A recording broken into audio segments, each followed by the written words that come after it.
जंगल में आज एक गैर मामूली इजलास जारी था। जंगल में मौजूद 2 शेरों को जंगल बदर करने की करारदाद पेश की जा रही थी। राजा हाथी अपनी छोटी छोटी आंखों से हालात का बगौर जायजा ले रहा था और बड़े बड़े कानों से बहुत तवज्जो से सबकी बात सुन रहा था। सब जानवर इस बात पर मुत्तफिक थे कि उन शेरों को इलाके से निकाल दिया जाए जिनकी वजह से जंगल का सुकून गारत होकर रह गया था।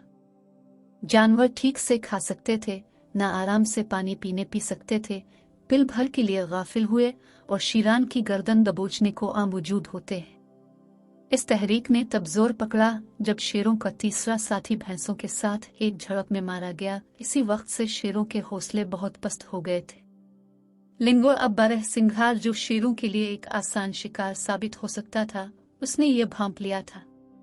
जंगल के दीगर जानवरों को साथ मिलाकर उसने शेरों के खिलाफ तहर्रुक का आगाज कर दिया। जंगल का तकरीबन हर जानवर उनका सताया हुआ था, इसलिए सब लंगड़े बारहसिंगे के साथ राजा हाथी के पास जा पहुंचे थे।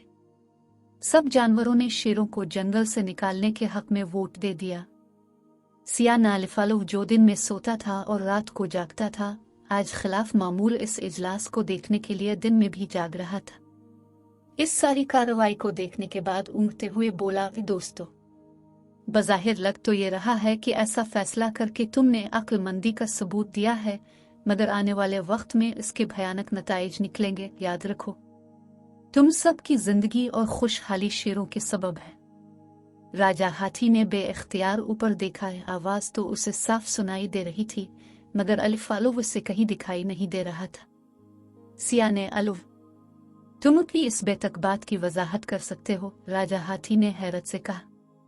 राजा जी, आप ये जो ऊंचे ऊंचे दरख्त, पानी से भरे तालाब और सरसब्ज चरागाह हैं देख रहे हैं, ये सब उन शेरों की बदौलत हैं। अगर उनको यहाँ से निकाला गया तो ये सब भी कुछ खत्म हो जाएगा।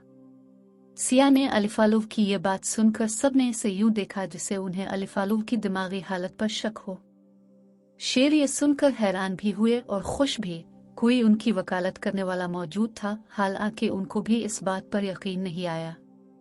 लंगड़े बारहसिंगे ने गुस्से से सिया ने अलिफालू को घूरा और बोला, तुम्हारा इस मामले से कोई लेना देना नहीं। शेर हम जमीन पर रहने वालों को निशाना बनाते हैं, तुम तो मजे से दरख्त पर रहते हो। इस बात के बाद ये साबित होता है कि तुम वैसे ही बेवकूफ मशहूर नहीं हो।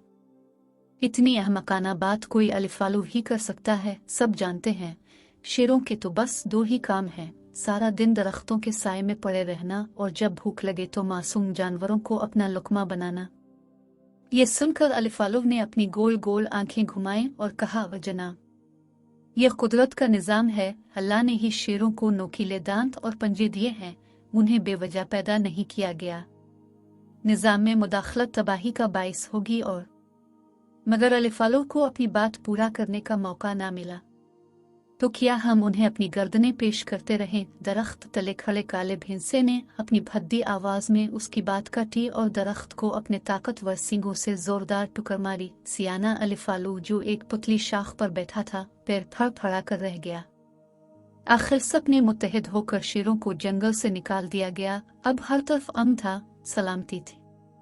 चंद महीनों बाद जब खूब बारिश हुई, तालाब पानी से भर गए और हर तरफ सब्जा सब्जा नजर आने लगा, तो जानवरों के दिलों में सिया ने अलिफालू की बात सुनकर जो खटका पैदा हो गया था वो जाता रहा।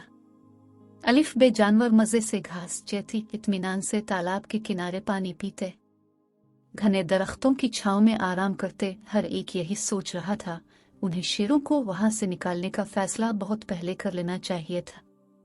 पहले शेरों के खौफ से वो कम पानी पीते थे, क्योंकि अक्सर औकात वो तालाब के किनारे घात लगाकर बैठ जाते और उनको अपना शिकार बनाते। इस वजह से वो घास भी कम खाते थे कि प्यास ज्यादा ना लगे। चूंकि अब ऐसा कोई खदशा नहीं था तो वो पेट भर कर घास चेती और खूब पानी पीते। शिकार हो जाने के डर की वजह से वो ज्यादा देर कहीं रुकते भी नहीं थे, तेजी से आगे बढ़ते जाते थे। मगर अब वो इत्मीनान से एक जगह पड़े रहते, जब घास और पानी खत्म होता तब ही आगे जाते। शेरों की वजह से उन्हें झुंड में रहना पड़ता। हर झुंड का एक सरदार होता जिसका हर फैसला मानना पड़ता। जो जानवर सरदार का फैसला नहीं मानता, इसे झुंड से निकाल बाहर किया जाता और इसका मतलब मौत होता।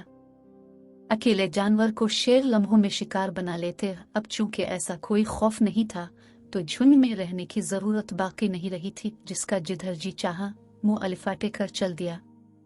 उनकी नस्ल में तेजी से इजाफा हो रहा था। खुराक की कमी की वजह से अब वो उन फूलों पर भी मुंह मारने लगे थे जिनके बारे में उनके बड़ों ने मना किया था कि ये शहद की मक्खी की अमानत है। शहद की मक्खी जंगल में अलिफाड़ती फुरती और उसकी बदौलत पौधे बारावर होते और सरसब्ज विशादाब रहते। उन पौधों को देखकर घास भी खूब बढ़ती है। घास दरख्तों की खुशहाली का सबब थी, जिसमें कीड़े मकोड़े रहते थे।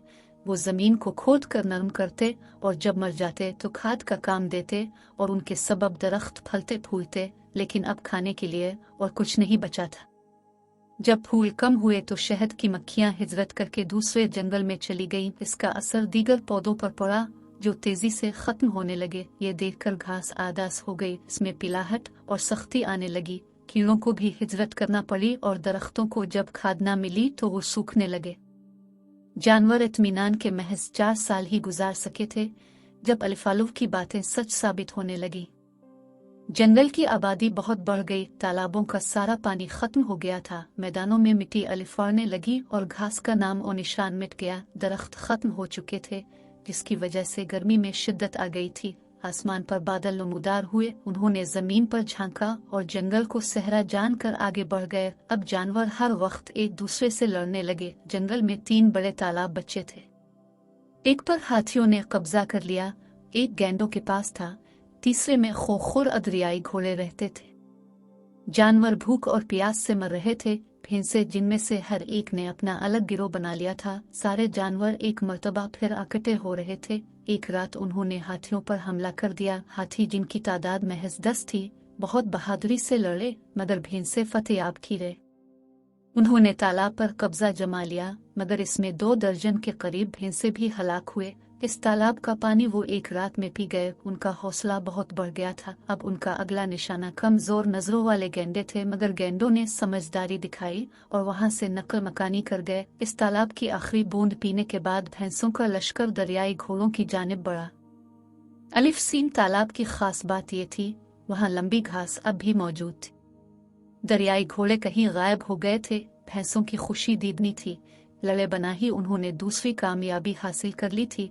वो किनारे पर खड़े अपने खुरों से जमीन खोदकर फतह का जश्न मना रहे थे जब दरियाई घोड़े लंबी घास के पीछे से नमूदार हुए और पूरी कुव्वत से भैंसों से इटकर अलिफी। भैंसे अलिफाचेल कर पानी में गिरने लगे, जहां उनका इस्तकबाल करने को तेज दांतों वाले सैकड़ों मगरमच्छ मौजूद थे जो उनको घसीट कर गहरे पानी में ले गए। कुछ देर बाद तालाब में हर जानिब भैंसों की लाशें ती रही थीं। दरियाई घोड़ों को तालाब साफ करने में 10 दिन लग गए। शेर पूरे साल में इतने जानवर शिकार नहीं करते थे जितने अब एक दिन में मर रहे थे। कुछ अरसे बाद जंगल में चंद ही जानवर बचे थे। हर एक बस अपना पेट भरने की फिक्र में था। इत्तेफाक खत्म हो गया था। हर एक अपनी जिंदगी बचाने की फिक्र में लगा हुआ था। अलिफालूव ये सब देखकर परेशान था। वो जानता था अब बच्चे खिंचे जानवरों का भी खात्मा हो जाएगा। लेकिन एक दिन जंगल में इसे शेर की देओर सुनाई दी और वो खुशी से झूम अलिफाटे। जंगल के जानवर सरासिमगी के आलम में तेजी से एक जगह इकट्ठा हो रहे थे। सिर्फ अलिफालू जानता था, यह खौफ इस जंगल की खुशहाली की जमानत था।